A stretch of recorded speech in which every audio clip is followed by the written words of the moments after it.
பல நேரங்களில் உங்களுக்கும் எனக்கும் விரோதமாக சபிக்க வேண்டும் என்று சொல்லி ஒரு பெரிய கூட்டமே அலைகிறது.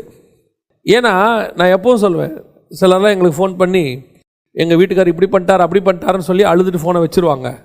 அப்போது நான் சொல்வேன் அந்த கூட இருக்கிறவங்ககிட்ட, இப்போ அந்த வீட்டுக்காருக்கு ஃபோன் பண்ணோம், நம்ம அவரை கேட்கணும். முதல்ல ஒரு வேர்ஷனை வச்சுக்கிட்டு நம்ம என்ன எடுக்க முடியாது, முடிவெடுக்க முடியாது.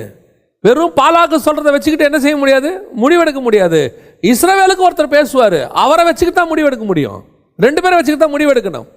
பல நேரங்களில் உங்களை என்னையும் சபிக்கிறதுக்கு மேடுகளின் மேல் ஏறி நிற்பாங்க. நல்ல உயரமான ஸ்தானத்தில் இருப்பாங்க. அதுவும் என்ன மேடு, பாகால் மேடாக இருக்கும். அவங்களுடைய உயரமான ஸ்தானத்தில் போய் நிற்பாங்க, எப்படியாவது உங்களை என்னையும் சபிச்சிடலான்னு. ஆனால் கர்த்தர் சொல்கிற வார்த்தையை பாருங்க, வாசிங்க. அந்த 23ஆம் அதிகாரம் 8வது வசனம் வாசிங்க. தேவன் சபிக்காதவனை நான் சபிப்பது எப்படி, கர்த்தர் வெறுக்காதவனை நான் வெறுப்பது எப்படி. அல்லேலூயா. இதுதான் உங்களுக்கும் எனக்கும் கர்த்தர் கொடுக்கிற வாக்குத்தத்தம்.